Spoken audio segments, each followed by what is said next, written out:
Previously on the NYPD project.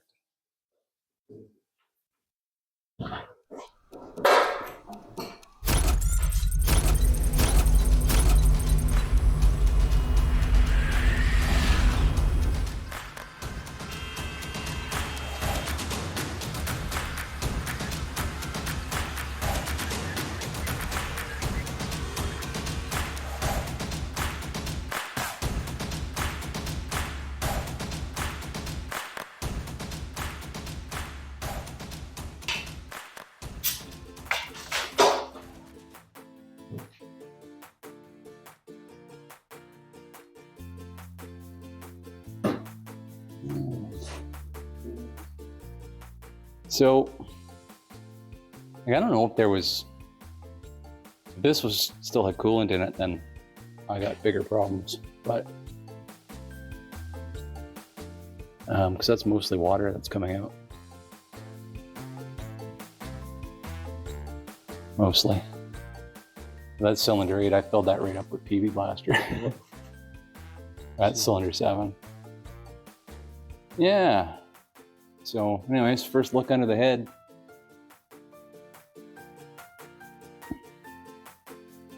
That's okay, that'll all clean up later. You got that off okay?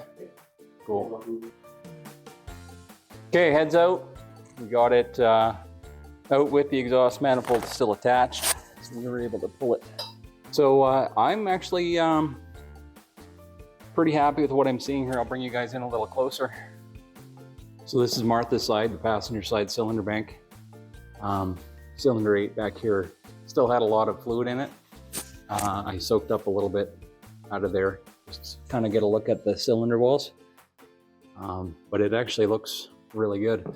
Cylinder 4 here, this is the one that never did drain down at all. So there was ATF in there from 2 years ago that was still in there. So what you see in there now is pretty much 100% PB Blaster. So I'm kind of curious to see what that did. On the inside of the cylinder walls, cylinder 8 had Marvel mystery oil, acetone, some ATF, and some tears in that one. Cylinder 6 is at top dead center. So it had no opportunity to absorb anything. But what it did take, cleaned off the top of that piston quite nicely. A little bit of debris settled here at the bottom of the pond, but that actually it's a super clean piston. That's phenomenal. And then cylinder 2 here, and I haven't touched this yet. This is just the way I pulled the head off. Some debris fell in here. It could be from when the head came off, but it looks like it's been flaked off this top of the piston. And that coating or whatever was on there is just wiping right off. Let's give it a once through with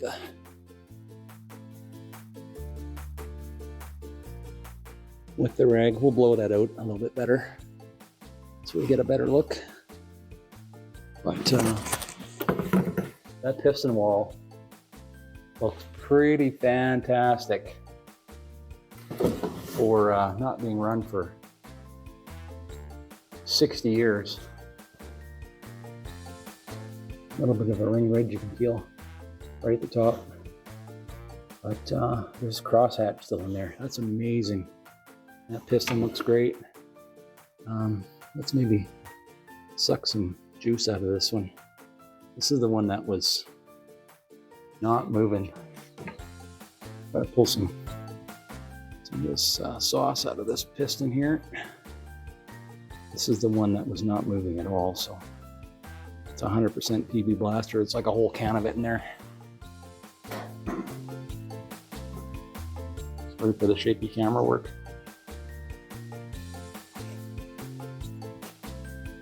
Pull off a bunch of shop towels, $3.99 a roll.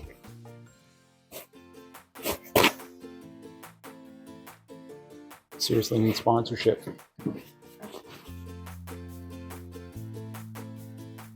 Suck that up, baby.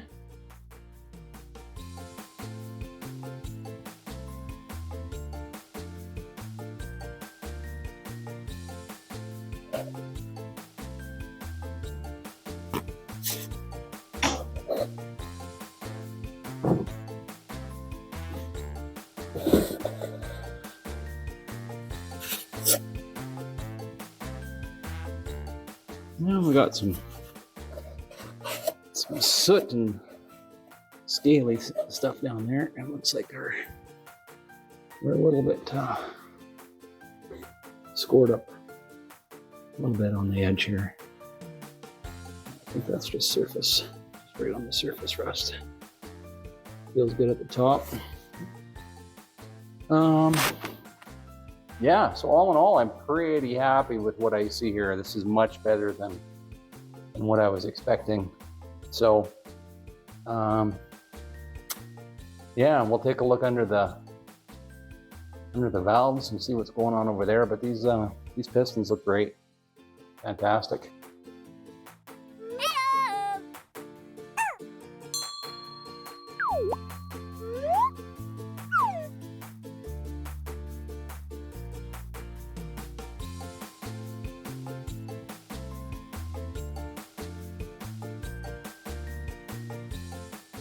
My motor looks awfully small.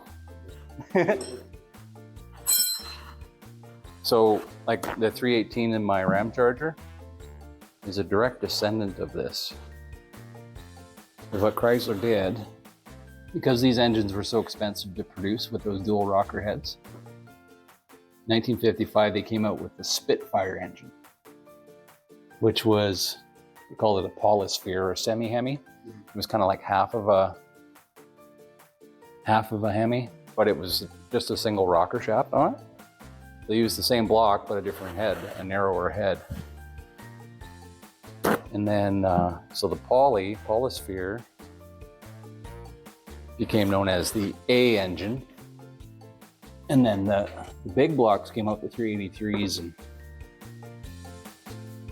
400s, 413s, wedge motors. Those were the B engines. And then the A engine, and it's like 67 or 68 became the LA. They used the same basic architecture and they lightened up the block. They just kind of streamlined it, make it a light version. So that's where the LA came from. So the 318 in my Ram Charger is an LA, and then the Magnums came out in 92, 93. But these all have a weird lifter angle compared to like a Ford or a Chevy. We take that valley pan off.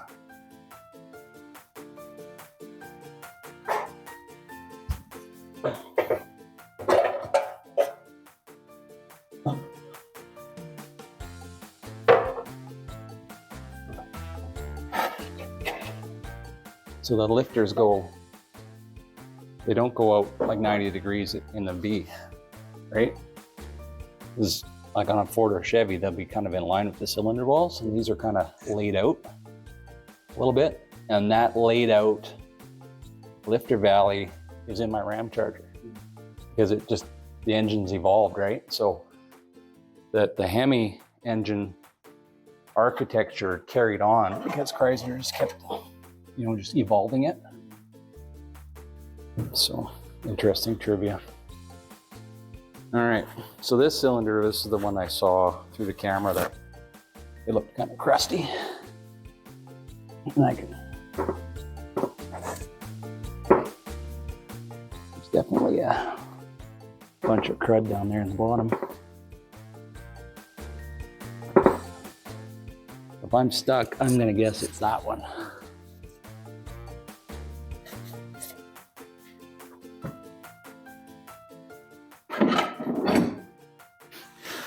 Most of the wall's okay. Yeah, it's just right down there. So I guess the $24,000 question is going to be, if I turn the crank bolt, what happens? I got 3 moving on the other side. How many move on this side?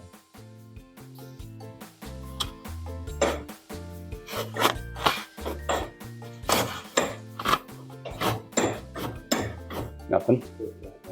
That one's not moving. That's what I figured. That's what I figured.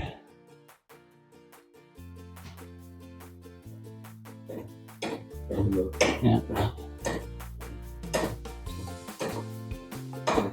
Nothing, eh? Okay, well, now we know where we stand. Now we know where we stand. And that piston's been soaking in PB Blaster for 3 weeks. So, anyways, okay. Cool. Thanks for your help. Thanks for the lift. 2x4. Just fits the bore.